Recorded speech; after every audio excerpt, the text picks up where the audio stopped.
It's the Growler with PD&Jay. Here to analyze for you today. From Growler Best to Jay's got stats. We hope you enjoyed this episode of the Growler Podcast. Yeah, there it is. So smooth. Great to be back with you, Paul Eater Jr., The Athletic, Jay Morrison of Pro Football Network. What is up, Jay? Hey, just day 2 of Joe Burrow watch. I'm ready for it. You know, our amateur listeners out there who want to impact the program, it could be a bridge day for you. Are we gonna see the bridge crew, the Bengals bridge crew, gonna start showing up? As everybody wants to know what's going on with Joe. Is Joe okay? Hanging out down there by the little fences, keeping an eye out. Are you okay, Joe? Are you okay, Joe? At us. If you do, let us know if he's practicing. But I will say there's a caveat, because I was thinking about this. What if everybody shows up to the bridge and sees if he's there, and then they go in the bubble?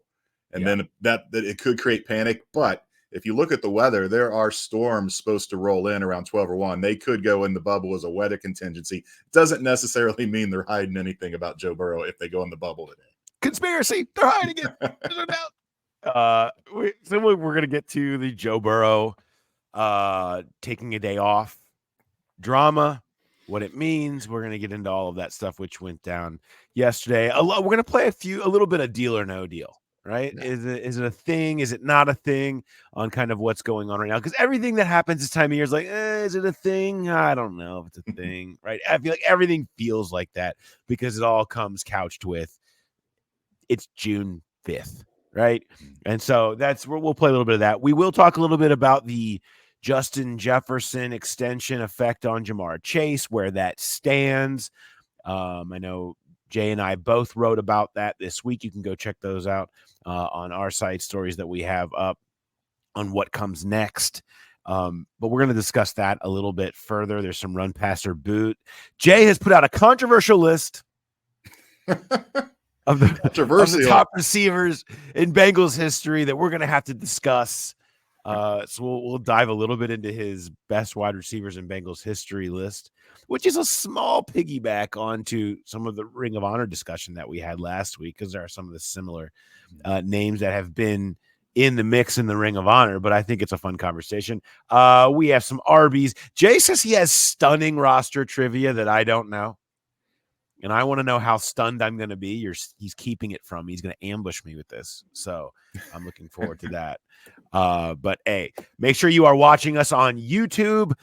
Subscribe, follow, all that stuff there, so you get the automatic alerts when we have new episodes up there, or one of our Growler bits, who are our best segments of the week that are up there. You can just go and watch those individual segments. All the good stuff is up there, so make sure you are following us on our YouTube channel. The Growler Podcast, of course, on Instagram, and you can email any questions, anything you want Mark to bring up on Who Dey Light, or you just want to ask us in general. You can always send it to the Growler Podcast at gmail.com. We always want to hear from you. We love hearing from you. Who Dey Light will be here later this week. Special guest Josh Sneed is going to be a special guest for us this week. Comedian Josh Sneed, who is awesome. He was running the heckle hole at the Burrow charity event last week, and I need details on the heckle hole and the sights and sounds of the Burrow Foundation event. So we'll have Josh on this. It's going to be a lot of fun catching up with him. All right, let's dive in. Let's just do deal or no deal on the news of the week, Jay. Okay? Yeah. We'll start here with Joseph Lee Burrow daring to take a day off. And I don't mean to diminish this, but I'll just, before we dive into it, I'll just throw it to you. Yes or no? Deal? No deal? Is there an option 3? Is there, I don't know, maybe a deal? It doesn't seem like a deal, no, because they said he was going to get time off. He said he was going to take time off. It just, for it to be the day when the media is there, I find that odd, and I find that unnecessarily bringing panic to the fan base, creating questions. Now, maybe Zach is just like the rest of us, and he gets his days screwed up when it's a holiday week, because last week they didn't practice Monday, and so they practiced Tuesday through Thursday, and this week they're back to the regular Monday through Thursday schedule. I don't know. He did say that we've been giving him the second day of the week off, and last week the second day of practice was Wednesday, and the Bengals social media account even has a tweet with Joe Burrow throwing, and it says day 2 of OTAs. So last week. So I don't know. I really don't think it's a big deal because this was playing. I think it's just a scheduling error. And Zach did say it twice. Put it on me. It's totally my fault. It wouldn't make sense to intentionally schedule it when the media was going to be there. And he was there earlier in the day. His car was there when I got there, and then it was gone. I came back in from practice into the media room to get my recorder because we weren't expecting to be interviewing anybody on the field after practice. And when they said Zach was going to talk after practice, I went in to get my recorder. That's when I noticed his car was gone. So he was there earlier in the day for meetings. The other thing that makes you wonder is, well, if they are giving him the day off, that's fine. Why isn't he out there just in sweats watching practice? Well, I mean, why does it? But it could be as much of a mental rest day as it is a physical rest day. So I don't know. I don't have the answer. I'm leaning towards no deal, but there's with that guy, there's always in the back of your head, maybe it is something. Yeah. My answer is, can I answer this again in 2 months? Yeah. Because we may look back on this day, and that's when you first started to get an inkling that there was something going on. This may be a blip that we forget and laugh about. Yeah. I think it could end up being either of those, because if there's some kind of a look, we're giving him more days off because he's feeling soreness or whatever, we're scaling it back because he was starting to feel throwing a little too much, protect him from himself. I have no problem with that being the case, but is that the start of this isn't going as well as we would hope, or is this, as sort of Zach Taylor said, just the design that was set forth during these practice schedules, and this is how it plays out? I would prefer, if it were me and I was invested and a part of this coaching staff, I would be like, I want Joe Burrow taking a day off in the middle of OTAs every week. There's no need to be pushing him back on this injury this time of year. Does that mean that's the case and it wasn't scaled back? Does that mean there hasn't been an issue? I don't know. And they're not going to be openly spouting that. And I wouldn't expect, if that was the case, I would not expect them to be telling anybody about any of that stuff. And that's why it makes people question. There is scar tissue here. Okay. Look, we've seen the show too many times. There's just too many things, from appendectomies to the calf to everything else. It's Throat. and it's all, and then there's several weeks, and then it could be that. There's always just so much tiptoeing around anything that is about the health of Joe Burrow that it's hard not to go there. I don't blame anyone for going there, and I think we should proceed with caution in that regard too. But to me, it's something that I want to answer in a couple of weeks. I don't think anybody can definitively say today. All I know is this, Jay. I certainly hope next week, when we go out there for their mandatory minicamp, that Joe Burrow goes out there and seems to be throwing just fine, because the last thing either you or I or anybody needs is this floating into the summer and lasting all the way to July when training camp. They're going to be speculating like, oh, did you see him? He was out there at the deli. How was he? He was holding the sandwich with a weird grip with his right hand. He's not applying the mustard properly. I don't need that in my life. But that's None of where us this do. would end up. That nobody needs that. Yeah, I asked Zach about that, if he would practice all 3 days of training camp or of mini camp next week, and he didn't want to say, but not because he wasn't sure about Joe's status. He did say he would practice next week, but Zach said there's part of the mini camp schedule is flexible, and we've seen it in the past where he's canceled the final day of mini camp, and I could see that happen again if they have good practices on Tuesday and Wednesday, he may just cancel the Thursday mini camp practice. But yes, hopefully there is a strong Joe Burrow showing on Tuesday and Wednesday, and then everybody can just take their summer vacation and come back in July. Yeah, and there's no reason to. Nothing that I have heard, and Jay, you can speak to your conversations. Nothing that I have heard anywhere has suggested alarm bells going off. I think everybody is always listening for those, and I have not heard anything that suggests that to this point. That doesn't mean that there aren't. But I don't get the impression that there's a ton of concern internally. Again, I wouldn't expect them to be yelling that from the mountaintops, but I haven't gotten that impression. Yeah. And I mean, they're professionals and they process things, but it didn't feel like there was any tension, or it just felt like a normal practice yesterday.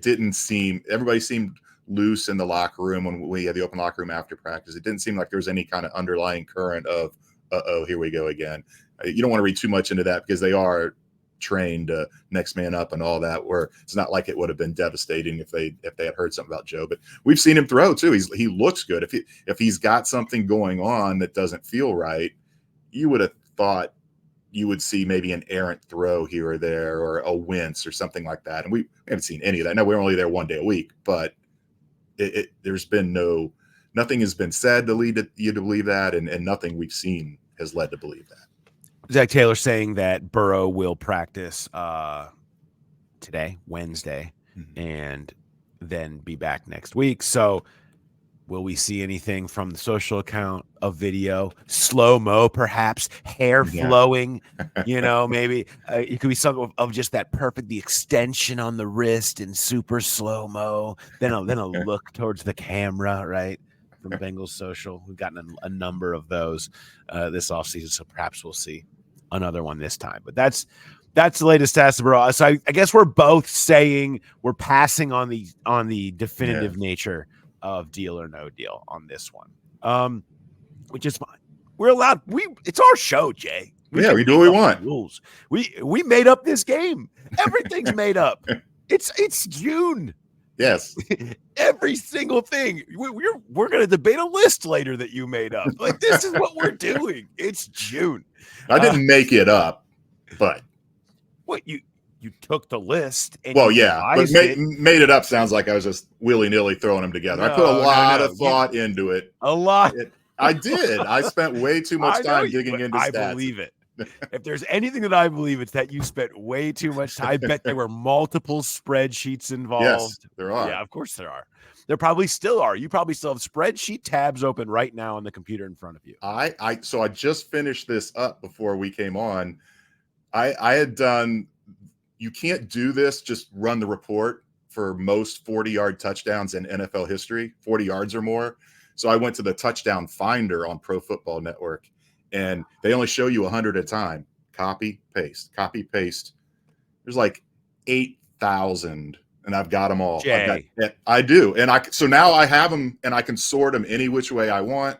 And so I've got most, well, I'll save it. But for my stat, I've got most 40-yard touchdowns during Isaac Curtis's tenure in the league. Jay Morrison, my God. It's June. What else am I going to do? You're sick something. Go mow the lawn. Take a walk. Goodness gracious. I do that as well.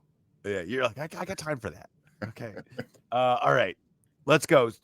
Prong 2 of our 3-pronged deal or no deal. Now that Sheldon Rankins is here, who we'll get to in a second, Trent Brown, the most notable non-participant. I'm not counting Jamar and T. That's kind of its own thing. Trent Brown, free agent tackle, still hasn't shown back up. Deal or no deal, Jay Morrison? Deal for Trent Brown. Yeah. Maybe no deal for the Bengals. But I think he's only hurting himself, and maybe in the process hurting the Bengals. I don't know why. And even if you take the Sheldon Rankins approach, and I'm working out my own, I mean, Sheldon, I would talk to him. I missed the scrum with him yesterday, and I talked to him in a smaller group and asked him, well, if you didn't come to all the other voluntary stuff, why'd you come this week and not wait till mandatory next week? And he talked about how important it was to get here and get used to doing some football stuff and start that transition into the mandatory thing next week. And you still haven't seen Trent Brown. And yes, their offensive linemen aren't doing anything. The most competitive thing you see in these practices are 7-on-7, and the offensive linemen are in one part of the field. The defensive, they're not even participating in that. They mix it up a little bit in the install and that kind of stuff, but nothing super competitive. But just to be in the meeting rooms and build. I mean, how often do they talk about how important camaraderie and chemistry is for that position group? And to be a new guy coming in, you would think you would want to start that process and just getting to know Alex Kappa a little more, and you're going to be lining up next to him all the time. I think he's hurting himself in that regard, because they drafted Amarius Mims for a reason, and there's a very good chance he could beat him out in training camp. And I think it would have been smart of Trent to get here early and get going on this process. I'm not worried about him showing up out of shape or anything like that, but anytime you go to a new team, I would think you would want to jump the gun and get in there and learn, and not just the playbook, but learn your teammates, start building that chemistry as soon as possible. Yeah. They signed Trent Brown for 1 year and $4.8 million. Only $2 million of that being guaranteed. You know why they got Trent Brown for 1 year and $4.8 million a couple of weeks into the free agency? Nobody else wanted. Stuff like this. Yeah. This is a reputation. Now, and I'm not saying that's who he is. That's just the reputation that has followed Trent Brown around it. A lot of stuff about weight, a lot of stuff about, being fully invested has followed him, right or wrong. That has been part of his background where he's gone. And so does this matter? I don't know. But yeah, coming in, new playbook, chemistry, getting to know, you're not going to be doing all that much. You're right. I mean, it's hot out there. They're working, but they're, no one's expecting the offensive linemen to go out and prove themselves in these sessions. It's a matter of being there, being in the meetings, learning the new system, learning your guys, and getting a little bit of that chemistry going, stepping together, and understanding what Frank Pollock wants. To pass on that, hey, you're a vet in this league. You're here to go pass pro from September to January, February. If you go do that, nobody's going to care. So no, I don't know that it's going to be, hurting him. But first round pick, freak show athletic talent here, trying to do it. You're right. You're hurting yourself a little bit by not showing up. So we'll see what he looks like in camp, but it'll be real easy, right? If it's August 17th in the first week or two for Trent Brown, feel like they're not going super well, or he seems behind or whatever, it'd be real easy to point back to this and been like, it's would have been easy to not feel so behind on some of this stuff, but you put yourself in that spot. But that's also kind of the bargain that the Bengals hunted with that position in free agency. All right, let's move now to one more here, and this is, we mentioned Sheldon Rankins, and I wanted to point out something that he said in the locker room yesterday, his first time talking to us since his introductory press conference, which, if you remember, was quite epic. But here's Sheldon Rankins, a clip of him in the locker room on Tuesday. The Super Bowl or bust. I think that was part of my decision in coming here. Understanding that, my football age is getting up there. And to be a part of something special, to be a part of truly going for it all, to be a part of doing something different, with an organization like this was a big reason for being here. And then once you get here, you can feel it, in the building, the way that people talk, the way that people act, the way that people treat you, first class all the way around, and just doing everything. Everything is geared towards playing in February in New Orleans. Do we care? Deal or no deal? I mean, the Super Bowl or bust thing, no, because I think every player says that and thinks that. But what he said after that, I'm getting up there in my football age. And now, I mean, you talk about guys ring chasing. And is that something that the Bengals are going to have to lean into as these Jamar and Burrow, all these contracts start getting more and more, and the roster building becomes more difficult? And that's not like they got Sheldon Rankins on a bargain. In 2 years, $24.5 million. That's not like he's saying it's his last shot and I'll go play for any amount of money just to try to win a ring. But I do think there's some legs to that where you are going to maybe start seeing some guys that might be willing to take a little less to come to a franchise like this where they think they have a chance to win a ring. And I don't, a player saying Super Bowl bust, I think every player thinks that at this time of year, certainly in training camp. You look around and some of them know it's probably not true, but they all think it, that they'll say it. Our goal is to win the Super Bowl, but that part of it I'm not so worried about, or I don't think it's such a big deal. But yeah, him recognizing that he's getting up there in his football career and he's not been to one yet. I think I don't even know if he's been to a conference championship game yet. So I think that part of it is a deal. Well, I may be scarred from too long being around this team or covering teams in the league, and I might be even diminishing our presence. There are very few things I care what anyone says this time of year, like about the season.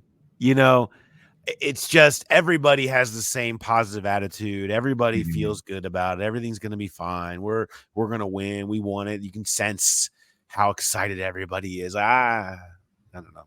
Like I don't get super into that. So I say no deal on that. I mean, you mentioned ring chasing. I think Sheldon was money chasing. Okay? Oh, yeah. He came to Cincinnati because they kept topping Houston because they were desperate, and the Bengals paid, and that's fine. He comes here now and says, "Oh, nice topper." On top of that we're in a position to go win a ring, and everybody knows that.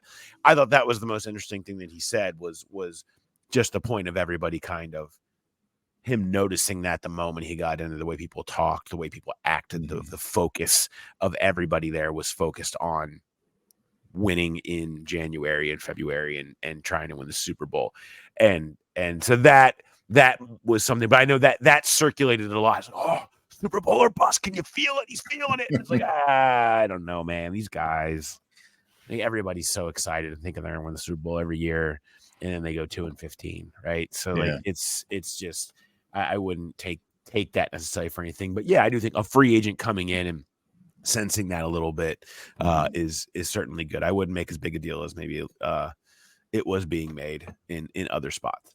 Okay, let's shift gears and talk a little bit about the NFL news of the week that opened the week. And that was of the man Justin Jefferson signing a massive 4-year, $35 million per year, 89 guaranteed at signing, 110 guarantees total, breaking the bank in half and punting it through the goalposts in the wide receiver market, and what that means for Jamar Chase. For a little bit of reference here, and I wrote about this, so and so did Jay. I hope you go read both of our stories about this. But the money was not surprising to anyone around the league. I mean, everybody knew he was going to break the bank. Everybody knew Minnesota booted Kirk Cousins to pay Justin Jefferson as much as they needed to, and they're taking advantage of having a rookie quarterback, J.J. McCarthy, right? I mean, this is what you can do when you switch. The decision to switch from Cousins to McCarthy is we have a better chance with McCarthy and Jefferson than Cousins and whoever else we throw together. And so that means giving Justin what he wants, and he got it all. Because the surprising part of this to those around the league, and certainly that will leave an imprint on the Bengals conversations with Jamar Chase, was that 89 number. 89 fully guaranteed at signing. Ink dry 89 mil. The previous high for a wide receiver fully guaranteed at signing was 52. 5-2 for Tyreek Hill. I mean, that was a structural game changer. Yeah. And we know the Bengals don't enjoy those structural game changers.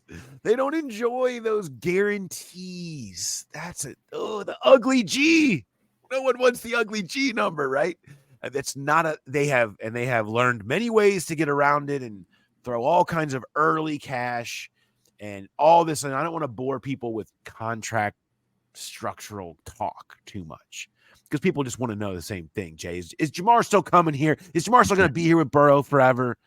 And I can tell, I don't think that changed with this. But I do think that it kind of cements that this deal probably doesn't get done until August of 2025. No. Because now the Bengals are in no rush, and the top of that market ain't changing anytime soon because no one is going to approach that Jefferson figure. I don't think CeeDee Lamb will, except for Jamar. And so the Bengals can wait as long as they want to on that. That's who they've been. They did it with A.J. Green right before getting on the bus in 2015 to go to Oakland. They did it with Joe Burrow right at the kickoff of Chiefs-Lions last year, sending all of us into a frenzy at 50 West trying to write about it to the last instant of the possible deadline there. So that feels like because of those guarantees and how hard they might have to go back and forth to work through those, it really feels like 2025 to me now. Yeah, for sure. I can't see it happening this year. My question is it definite 2025? Could they let him just play the fifth year and then maybe do what they did with T and franchise him in 2026? That would be far cheaper than whatever a big extension would be. I mean, I don't know where they are in the talks now, how far down the road they are. But you mentioned it, they're not comfortable with that kind of guaranteed money. I wonder, it sounds crazy, but can they afford it? I mean, they went and got naming rights so they could put the money in escrow for Burrow's guarantees. I don't know what they've kept that secret, what that naming rights deal was, but do they have to do more work to get some more cash on hand to put in escrow to get? I mean, because even if it's not 110 or 89, it's still going to be a lot. It's still going to be way more than they're used to giving.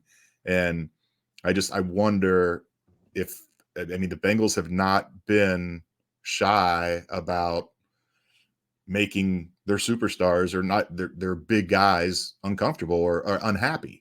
They did it with Jesse Bates. They're doing it with T. Higgins. They did it with Jonah Williams last year. You know, is this going to be a fight with Jamar, or is it something that's going to get done in 2025 at some point? And you just sit back and say, okay, it's going to happen. It's just a matter of when. Is it in March? Is it before the start of training camp? Is it as they're getting on the bus to go to the season opener, or like Burrow last year, you know, the Thursday before the season opener? I think it gets done at some point next year, but I do wonder if it's more of a fight than maybe we think. If it seems like an obvious rubber stamp just to extend that guy and give him. You got the template already with Justin Jefferson. Leapfrog him a little bit, or if Jamar doesn't have a great year this year, then you come in a little under Jefferson's number. But the Bengals have not been afraid of doing that in the past and really, really negotiating hard and fighting these guys. Jay, they got cash, man. They got cash. What are we talking about? They are swimming in cash. All right. I know. Small market. This team has played like a big market. They've had a team like a big market. They have sold like a big market. And I know that they've had to spend. They're spending on this and that and whatever. They have cash. Putting whatever guarantees they want. They don't have to go so far as to go 89, 110 million guaranteed. Look, when they signed Orlando Brown, they front loaded it with $33.8 million in just straight cash off the boat, man. Like, here, duffel bag, right?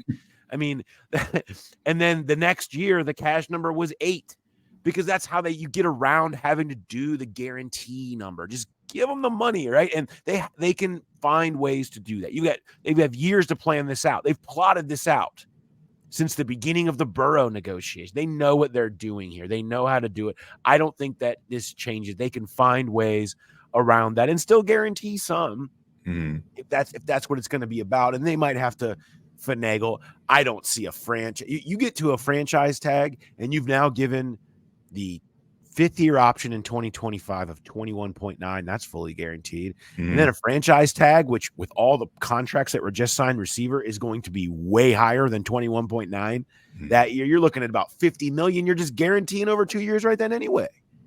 So to me, I just think that they have a deal that they can make. They know they can make it. They're going to extend it out to see however they can shift it to their advantage. I'm not saying it's impossible it gets done this year. There could very much be advantages that they foresee in however they decided they needed to structure it, or how that works for them. I don't know. It's not impossible.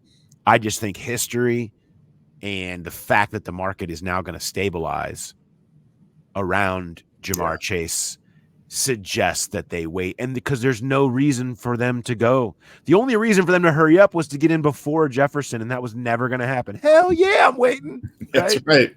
We know what it was, and they knew what it was, and so now it shifts the other way. Now it shifts over to the other side of the Bengals. Say, hell yeah, we're waiting.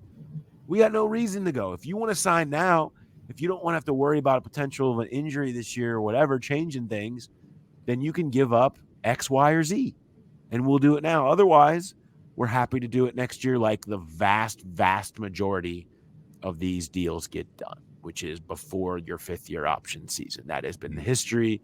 That's where they all have gotten done. It's changed this year as people tried to get in front of Devonta Smith and Jalen Waddle, both got in front of the 4th year and a 5th-year option season. The other two top 10 receivers, but it very much feels like now the Eagles, who always go in early, and Miami trying to get ahead of Jefferson to make sure they didn't get caught up in whatever the Jefferson tax is kind of being discussed now, that you have to pay by coming afterwards because the market's different. So I just think everything's kind of set now. It's not out of the question, but I don't think it jeopardized him being here. Burrow, Chase, package deal, they know that this is what you have to build around, and they're going to build around it.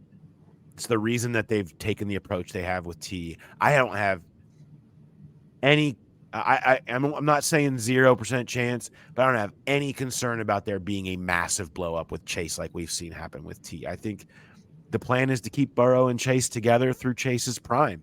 If they could sign Chase through 2029 and have them both expire together, that might be the way they would go and say, hey, how about let's go through 2029 and take shot after shot after shot with these two, because one of these times that's going to be enough. And I think that's their view of it. I wonder what, not the money, not the guaranteed, the average per year. I wonder what's in Jamar and his agent's head year-wise. Do you want the massive 5-year, or do you want a 3-year so you can take another big bite at this right before that 2029 season? And I think that's the way it's going to end up. And I'm not worried about them keeping Jamar here long term. I'm just worried about them messing around and saying, look, this is our offer. If you don't like it, then we'll just 5th year, or we'll just franchise tag you the following season. And I think that would be different, because I don't think, like, T's made decent money here, but he doesn't have the leverage to say he's not going to sign the tag and just sit out. If Jamar gets franchise tagged, he will already have had, like you said, he will have already made that $21.9 million in his 5th year, plus everything he made, 30-some million he made before that. He could play hardball and sit out and not sign the tag. I just don't want to see them mess around. You got to get it done before the 2025 season. I think they will. And I'm with you. I don't think it's a 0% chance they do it this year, but I'd be really surprised. I think both sides have something to gain by waiting and letting this season play itself out. And my prediction on it, if anybody cares, he will top Jefferson in average annual value. I think they will give him the cash. Yeah. They will give him the cash in exchange for the guarantees being far less, right? It'll be cash up front. We're going to make you that. And guess what? The percentage of the cap will be less because the cap is going to spike again next year. So potentially you're talking about it. Not, I think average annual value will end up higher than 35. I think it'll be what? It'll be 35.000001 or something. It'll be just over, basically giving him essentially the same deal, but with less guarantees. But he can say he's the highest paid receiver in the history of football, and the Bengals can say they have the QB and the top receiver, and build from there. I think that's how it ends. But again, we only have like 14 more months to discuss that, so we'll make sure we save it. Or maybe it happens tomorrow, Jay. Oh, God. Tune in. Yeah. Okay. I will say there's 0% chance of that. Yeah. We should run pass or boot. Sure. There's a run pass or boot. I think in this area, we've got what happens first. Jamar extension, Evan McPherson extension, or T signs with another team.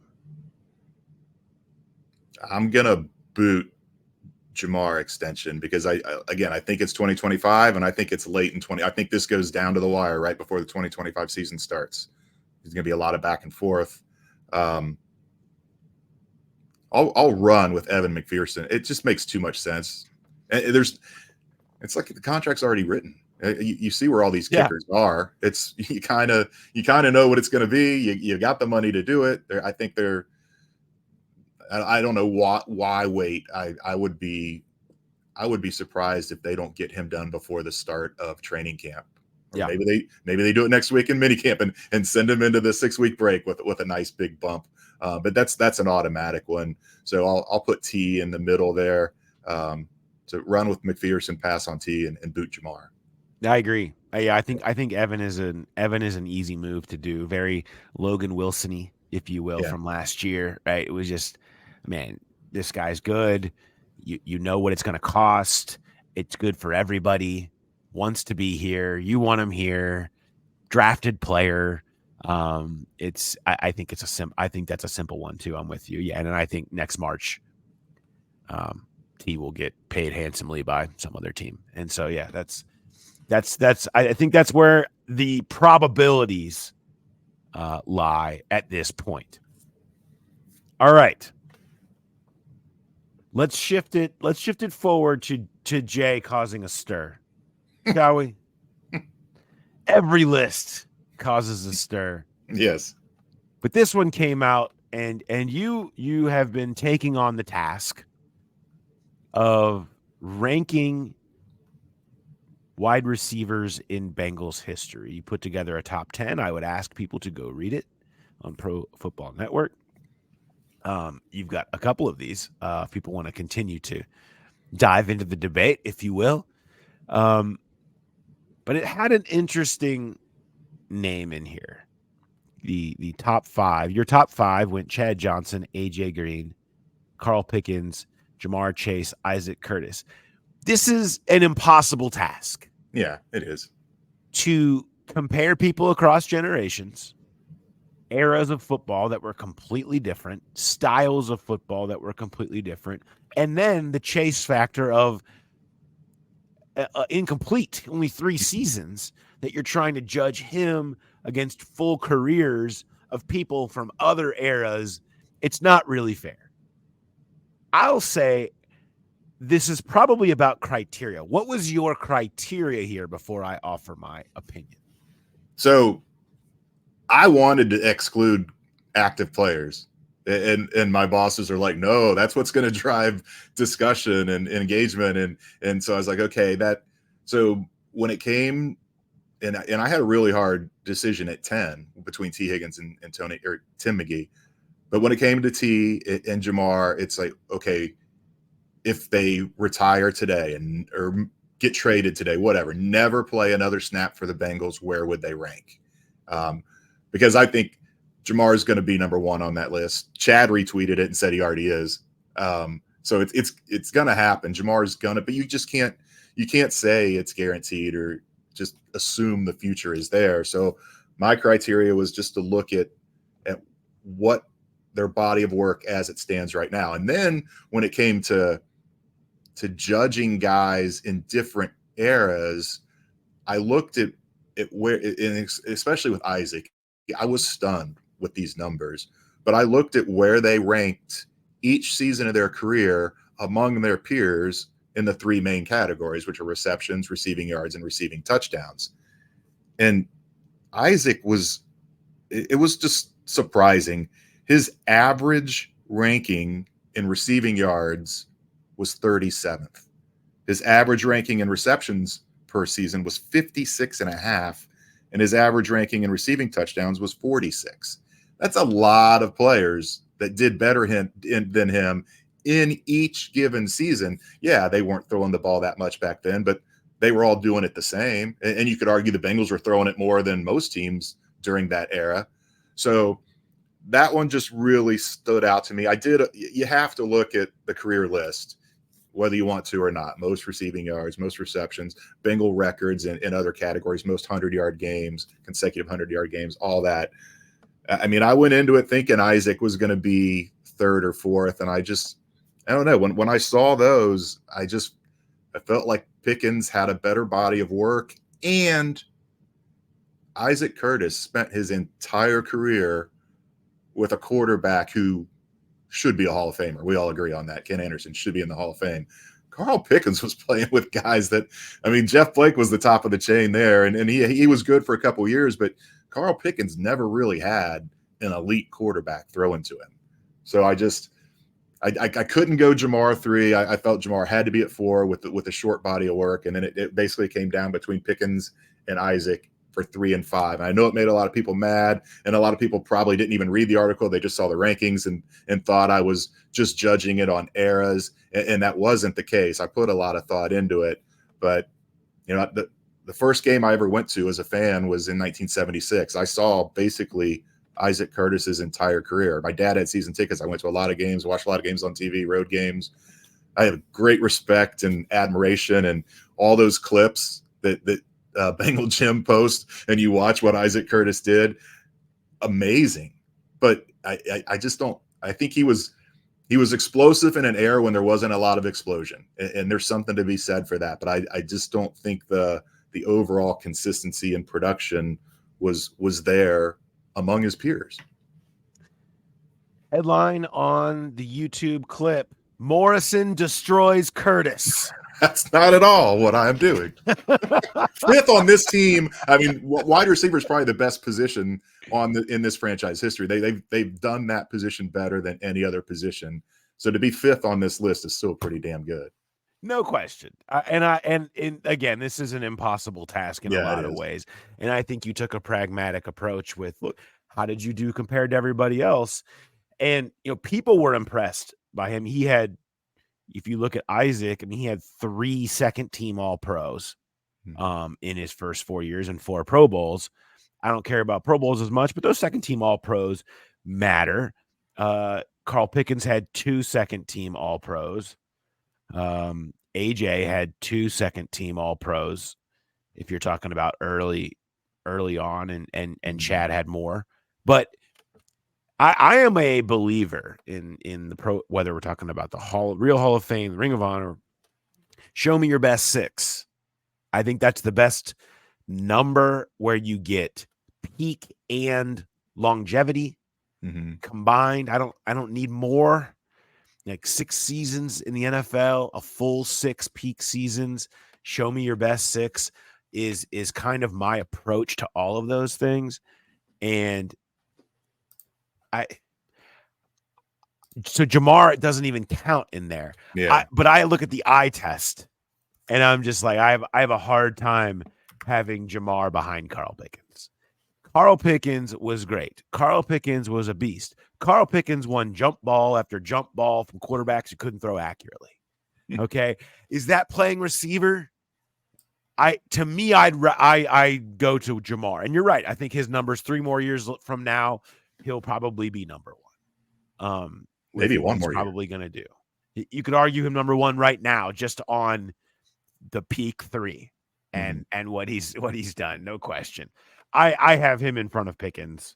And I think your argument with Curtis is fantastic. I appreciate what Carl Pickens was. I would push him down.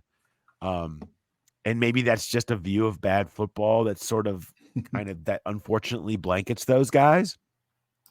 But I looked at some of the things that, Curtis being explosive in an unexplosive era, I think is you said. I mean, that to me was very valuable.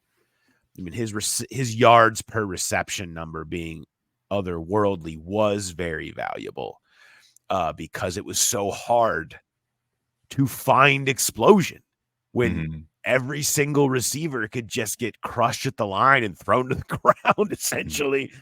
To be able to find that was a game changer. So I think that matters, even though his numbers in some of those might not have stood out. So this is not me hating on Carl Pickens. I thought he was great, but I wasn't as sold on how he played and how he compiled his numbers as some of the other guys, as watching Jamar or watching Isaac Curtis avoid being thrown down and beat up in an era where everybody was doing that to receivers. Yeah, and it's a good point because I don't remember Pickens ever doing what we saw Jamar and Isaac do, where we've seen Jamar do it, and a lot of people thought Isaac was just catching those bombs, but a lot of those were screens, and he just ran away from people and turned short passes into long ones. And talking about the explosion, so I went and I looked. I talked about it early in the show, the massive spreadsheet I have. So most 40-yard touchdowns in the NFL from 1973 to 1984, which was the duration of Isaac Curtis's career. Ken Burrow with the most at 25, Mel Gray 24, Stanley Morgan 22, Isaac Curtis and Cliff Branch both 21. So he was right. He was as explosive as anybody in his era, and it almost sounds contradictory to say that he was explosion when there wasn't a lot of explosion when he's fifth on that list, but he kind of defined that passing game. Yeah, she had all the West Coast with Ken Anderson throwing a lot of the screens to the running backs, but when you think about Bengals football in the late 70s up until basically that Super Bowl run in 81, it was Isaac Curtis catching deep balls and catching screens and taking off and making defenses look ridiculous, and great respect for him. But just when I compared to the peers in those rankings, I felt like I had to knock him down a notch. Yeah.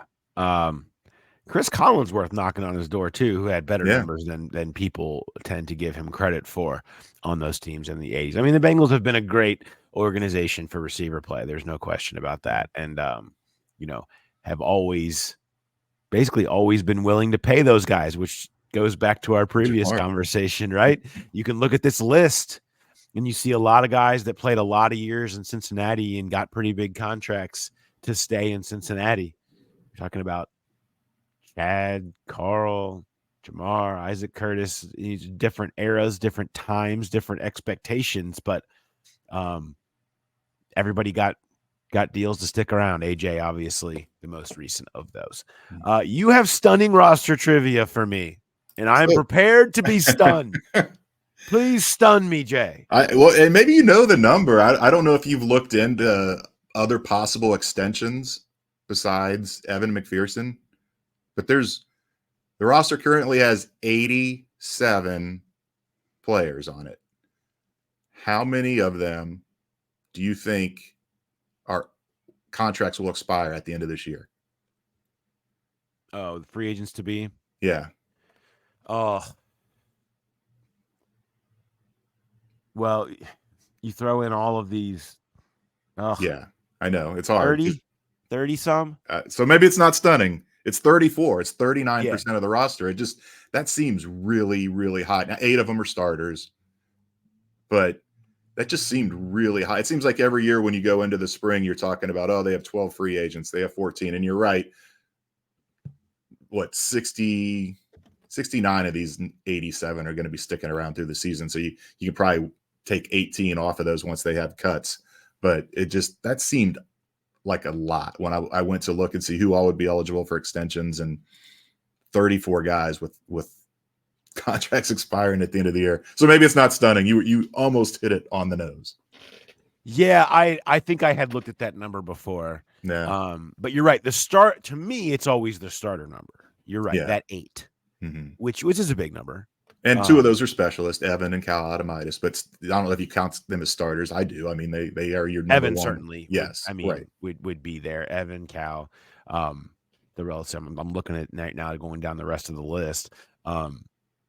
T, of course, Gesicki would be there.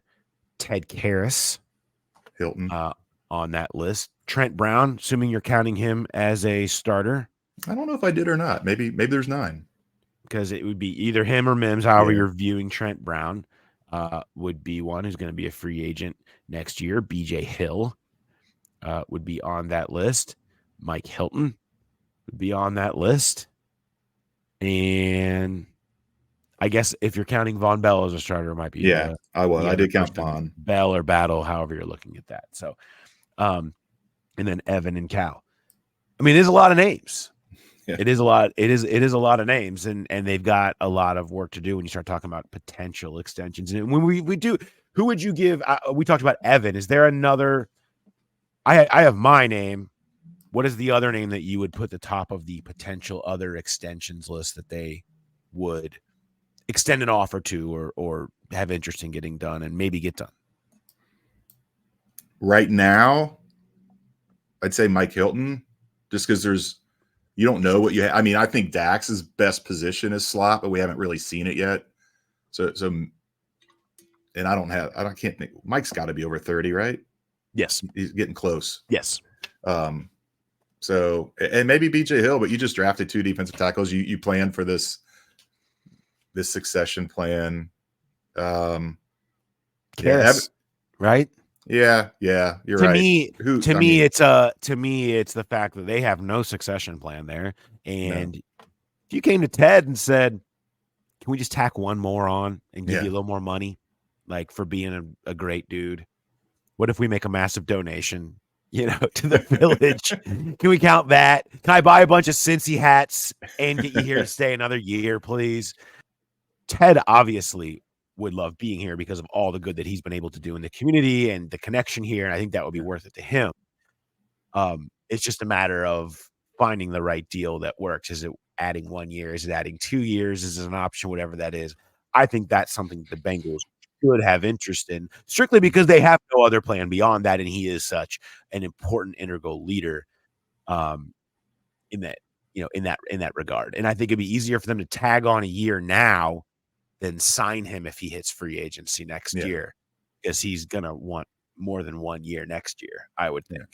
And their succession plan's a 7th round pick. I mean, that's basically, and I mean, maybe Matt Lee ends up being a very good player, but it just feels like a flyer at this point, a negotiating tool, if you will. Yeah. So that would be, you wouldn't extend him, but I have. We could get into this when we really wrap up. We're gonna wrap up the offseason program a little bit next week when we complete mini camp. But I'll couch this very openly. Last year we talked about seeing some good things from Irv Smith. Okay, so I'll say that I still think Gesicki is gonna prove to be the steal of this free agency class and be a real game changer for them. You can see it out there. You can see how they can use him in new ways. You see how he can be really explosive and dangerous with Burrow.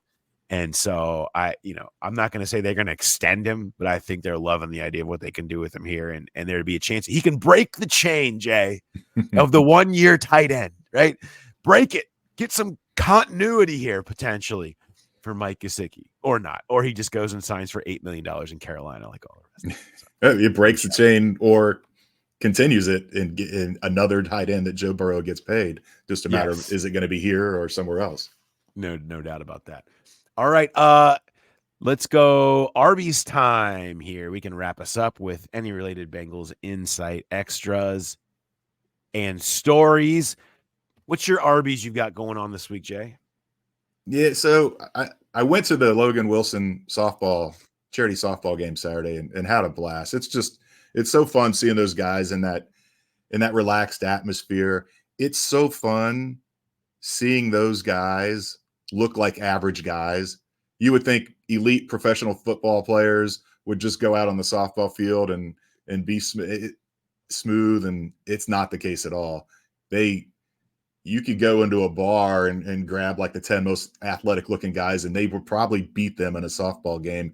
They look awkward throwing the ball. They look awkward hitting. Andrei Yoshivas said he's never swung a bat in his life, not even wiffle ball as a kid. Not even a joke.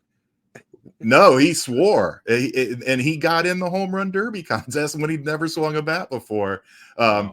I said, how is that possible? And he said, well, I was a big track guy, and track season was baseball season. And I was like, yeah, but I mean, wiffle ball, batting cages at a birthday party, nothing. And he said any free time he had, he was at the beach and not swinging a bat. So it was fun to see. And if you didn't go, first of all, it's an incredible charity for the sudden infant death syndrome to raise money for Logan's high school coach who lost their firstborn to that. So you're going to have a good time. You're going to contribute to a good cause. And it's just, the players were signing autographs during the game between innings. It was just a really relaxed atmosphere. And one of the things that really stood out to me, I was standing, they let us go basically wherever we wanted during the home run derby. So I was standing right behind home plate trying to take video. And there was another guy there. I don't know what outlet he was from, but Evan McPherson stepped in for the home run derby. He's like, oh, how many do you think Evan's going to hit? And I was like, I don't know, 1 or 2. He made it to the finals. And then in the game itself, Evan hit 3 home runs. And not just hitting home runs, he was making plays in center field, like charging the ball, short hopping it. At one point, someone hit a home run because they have like a makeshift fence before the actual Dayton Dragons home run wall. And Evan took off running and leaped the fence and continued to chase the ball down in the outfield. Now, he didn't get to it. And Zach was probably holding his breath watching his kicker leap a fence in the outfield. But Evan looked like the most athletic guy on the field. And maybe on the football field, he might be the least athletic looking, but he was really impressive in that game and in the home run derby. I mean, he's one of the smallest, but these kickers, man, it's golf clubs, swinging your foot, swinging a baseball bat, repeatable motions, torque, things like that.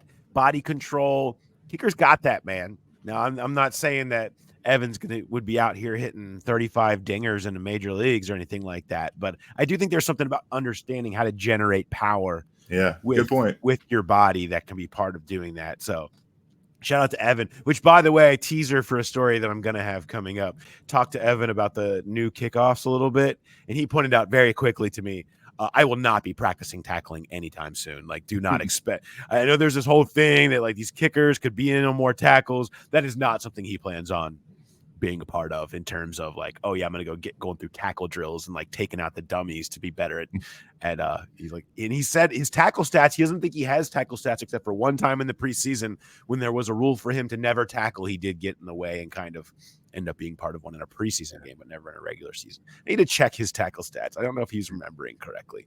There has to be some time where he's been in on more. Yeah. Darren said never do that again. Never do that again. Exactly. My Arby's is going to be from our guy. If you listen to the podcast or you've listened to podcasts that I've been on in the past, how much of a fan, how much I love the photographers that we've worked with, particularly at the Inquirer, Sam Green and Kareem Elgazar. Well, Kareem is moving away from our business of really helping run the photo department and certainly taking unbelievable photos of Bengals games, Reds, you name it, any sporting event around here, other things, and moving into go work at another spot outside of our industry. It is a loss for all of us because Kareem is the freaking man. Yeah. And you could always always loved as the game goes on and a big moment happens, and it won't be long until Kareem tweets out the shot that he got out of it, and you just know it's going to nail it. And it was always fun and just an absolute joy. I covered the Bengals with him and Sam the entire time that I was at the Inquirer. And it was just a joy every day. It was so much fun and became one of my closest friends, certainly.